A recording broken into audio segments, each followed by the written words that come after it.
Greetings, Earthlings, wisdom keepers, wisdom seekers. Welcome back to Wizdom Dropz, your source for daily drops of wisdom and savvy cat astrology. My name is Tanya, and today we are discussing the Aries new moon for you water signs. If you are a Cancer, a Scorpio, or a Pisces, then this video is for you. And before we jump in on to it, I just want to make a couple quick announcements. If you have been looking at charts for years wondering what the hell they mean, and you're literally ready to not have that be the case, and you want to really learn how to put together all them pieces of the astrological puzzle, then I welcome you to schedule a consultation call with me down below, and we will talk about your goals, my program, which is launching in May. This is a 26-week long commitment. We meet live every single weekend over the Zoom. It is super cool. We have a lot of fun. It's really intentional. You can see what my students say themselves here. I made like a commercial about this basically. So yeah, somewhere up here, there's a link you can check out if you're into that. And I'm looking forward to working with more people who are excited to be able to have the agency and the freedom and the independence to interpret their own chart and to interpret the charts of people around them and the charts of people they meet who they want to help through looking at their chart. And it's been really cool to hear back from some of my students about how they've been using this in their lives. And that's the stuff I'm about. So thank you if you are my students watching this. And also let's move forward with the chart interpretation. New subscribers, welcome. Old subscribers, holla. Thanks for being here. And everybody who hits the like button, it really helps the channel grow. And it's just a really nice way to like have this be like a mutually beneficial, rewarding relationship where like I'm giving you all this free information, but you support my content in return and it costs you nothing. So thank you to everybody who does like these videos. I appreciate it. So let's get into it. Let's get jiggy with it. And we're going to start with Scorpio because y'all happen to be on the ascendant when I pulled the chart. So Scorp, this is what you can expect. And again, please do watch everybody my overview video that I've done. I've done a couple overview videos on the Aries new moon in general. And if you want to know more about it, you should definitely consider watching it. So Scorpio, we're going to make these quicker today, by the way, because I just have so much to do, but I do want to give you a good overview. This is what's going on with you. You got the 6th house new moon going on over here. You see this? So this is all about your health and also like your habits, and those are habits for your betterment and habits that do not serve you, habits that keep you enslaved to a lower vibrational state of being than you need to, Scorpio. Excuse me. So you can find like addiction and stuff in the 6th house sometimes. You can also find just the negative tendencies where you yourself don't really have a lot of agency. At least you feel that you surrender your agency, and it's like you lose your power in the 6th house. You know what I mean? So the 6th house is a very challenging house. It's the house of like chores and grunt work and things you have to do but you like don't want to do. You know what I mean? So it's like that kind of energy. But the cool thing is it's also the house of work. And again, like I said, healthy habits and not so healthy habits. So you can turn this into like a nutrition purge. You can go vegan, for example. I talked to a Scorpio rising the other day who went vegan. I was like, this is hilarious. So this is the type of thing, because the 6th house is associated with diet and food and rituals. So are you doing your practice every day, whatever that means for you, Scorpio? Are you keeping yourself locked into a position you hate when you have the ability to figure your way or to maneuver your way out, Scorpio? You're being asked to focus in and tune in on where it is you need to change your habits and how you approach your habits. So there's a new beginning for you in that over the next 2 weeks, over the next 4 weeks, okay, in this time frame. And the full lunation cycle goes 6 months, so it can happen then as well. Whatever is started or seeded, right? Meow. Okay, Scorpio.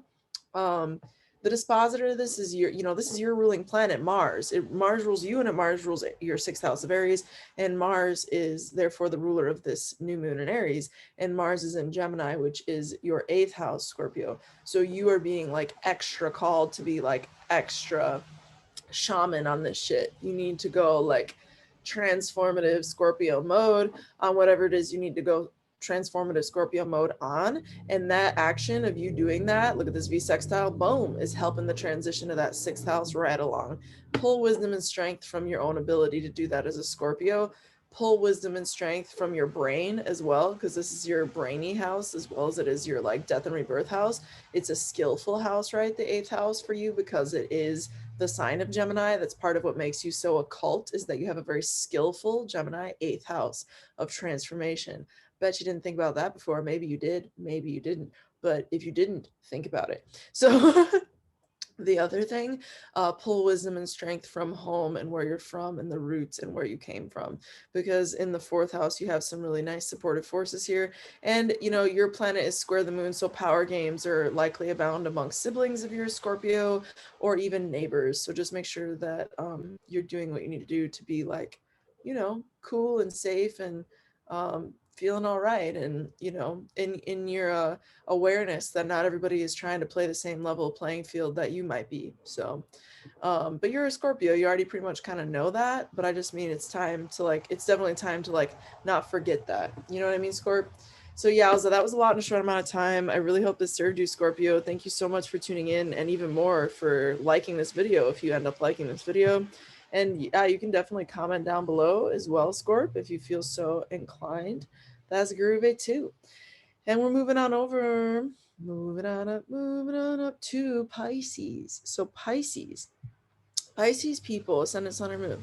If you are watching this, you know, you're having a new moon in your second house, Pisces. So this is all about your self-worth and also your money and your value and your possessions and what you do possess. And it's not just what you possess physically, it's what you possess internally in relationship to your self-identity. And that's where we get this the house of self identity and self value. You know, it's not, it's identity insofar as it's how much you value the self.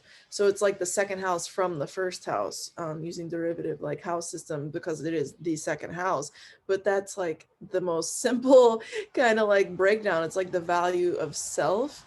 So you know, I think that if you really sit with that, Pisces, you're being asked right now to make sure that you are a couple things: valuing yourself and valuing those close to you who you view like family, because the second house is also your very close family. That is like your right hand people that are like literally family, like literally, you know. So, and you know, sometimes you have relationships like that that are not blood, but I just mean like it's not just a good friend, it's like your literal, like your family, like so yeah, that's just like, you know, a longtime partner you've lived with, or like something along those lines. um Other thing is, you know, you're looking to be autonomous in your finances at this time, Pisces. You're definitely gaining independence around your finances, and you might even find that you are building some type of entrepreneurial thing in your life, because the second house from Pisces, you know, that's Aries. And so we have a stellium there for you. You're definitely being called to love yourself more, Pisces, and the support for you to love yourself more in this second house realm of valuing. I just feel like a lot of Pisces out there have like undervalued themselves or their family or the people closest to them. And it's time to really kind of come into healthy relationship with that. And the thing that's helping you in all of this is from the 12th house. You see here that Jupiter is making, it's engaged in a V sextile conversation, you know. So your 12th house, your subconscious self, your inner Pisces dumb, your inner Piscean wisdom that you don't really need to work to have, you know, that is helping you at this time. And you're being called to kind of tap into that Pisces awareness of that aspect of yourself. However, you know, it helps you get to that place, Pisces. If it's sleep, if it's whatever, if it's meditation, you just are, though. You don't really need to access it as a Pisces, right? But also, like, with that said, like, you know, your fourth house is supporting you, Pisces, because Gemini has Mars in it. And Gemini with Mars here is actually like a really interesting supportive force for you from your roots that you come from. And you're being called to go deeper into where you come from, what you inherited in this lifetime, your fourth house, because Mars is there with the North Node. And that going back to your roots and going back to your subconscious, almost like surrendering into these deeper karmic kind of undercurrents for you, Pisces, that's helping you at this time get into your financial value, into your self-worth value, and into what you possess and increasing your possessions, or changing your possessions to reflect more uniquely what you do value. It could be a big change in that regard too. Power games are going on with that Pluto square, the lunation itself.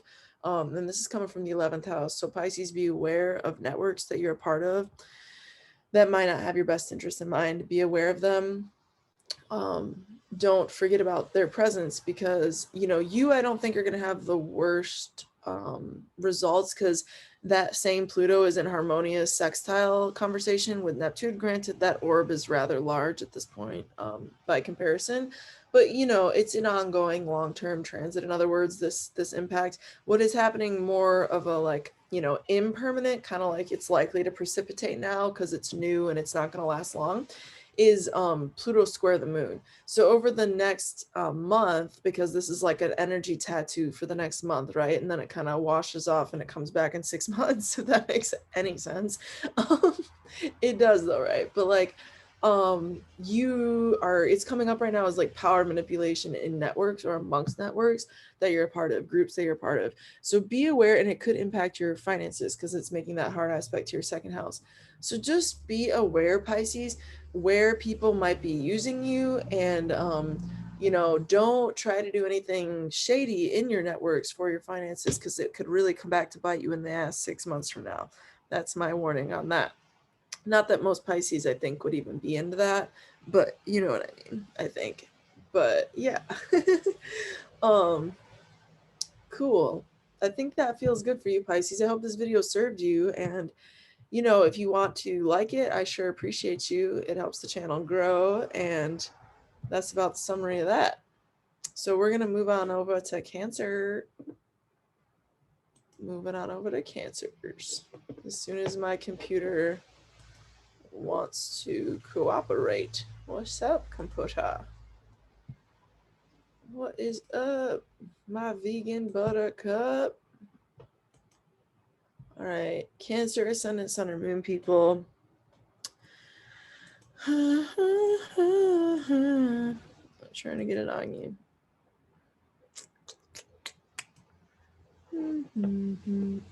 All right, cool. So here we go.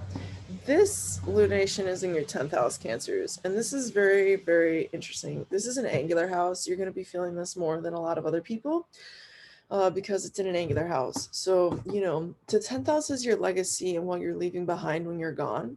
So what are you leaving behind when you're gone, Cancer? That question is on your mind. What's your long-term career interest? What's your long-term end goal? What are you looking to really build in this lifetime, Cancers? This is what is on your mind, and you're thinking a lot about it because Mercury is there in that 10th house, and you might be planning. And if you are, I highly encourage every Cancer, Ascendant, Sun, and Moon out there to plan right now. Just write down. You don't have to make definitive, like organized, and then this, and then this. You need to document, though. You're being called to write about it. What do you want to build in your long-term legacy? What do you want to create? What do you want to be known for? You're being asked to write about it, think about it, talk about it, communicate with friends about it right now. Mercury is in that 10th house, and there's a moon there. There's a new moon there, and it's calling you to birth a new beginning in terms of your legacy and what you're building, Cancers. So think about, what are you building? What do you want to build? Who do you want to be known for when it's all said and done? What do you want to be on your tombstone, so to speak? You're thinking about it now, Cancer, and as you should be. And to support you in this process, your 12th house is there, and you're probably getting a lot of intuitive pings and a lot of intuitive downloads, Cancer. So congratulations. If that's you, just allow yourself to surrender into your subconscious a little bit, Cancer, to get some clarity on that, is what I'm seeing in the chart for you. And also what's supporting you is your 8th house. And so your 8th house is very much so there. So these are very vibey houses, Cancer. This is your most intuitive houses, your 12th house, your 8th house. You literally have the answers right now if you allow yourself to just go within. Allow yourself, Cancer, to go within and realize what your body is telling you, what your emotions are telling you. You are the sign ruled by the moon. You feel new moons and full moons more than most people, generally speaking. So with that said, think about, what is your body trying to tell you? What is your emotional reality trying to tell you? That's going to give you so much clarity right now as a Cancer. Okay, so just think about that. Also, like with the career thing, like, you're being asked to like somehow combine your intuition in all of this, and that's because the new moon here is ruled by Mars, and Mars is currently in your 12th house. So you're being asked to kind of integrate more of that intuitive self, more of that psychic self. Make space for that within your legacy. That's what you're kind of being called to do at this time, because of this North Node conjunct Mars, and that Mars is the ruler of that 10th house new moon. Okay. Be careful for power games, Cancer, because in your relationships, of all houses, this moon is square Pluto from your relationship house of Capricorn. I would just be on the utmost vigilant lookout, to be frank with you, Cancer, like for real, on people trying to like manipulate you, and just shady players, you know what I'm saying, who are just causing you nothing but harm, and they're like acting like they're not, and they're trying to puppeteer and pull strings to make different like negative events happen and transpire for you. I don't want to scare you, but that could be a thing that's going on under this next month, because Pluto squared that lunation in the 10th house, and this could be somebody who doesn't have your best interests, in terms of your legacy and what you're building. So just be aware, and don't let anybody make any big decisions on your behalf that will impact your career. I'm seeing that as like the biggest red flag here, Cancers. Don't surrender over your fate to a partner. Don't surrender over your fate to somebody's vision for your legacy.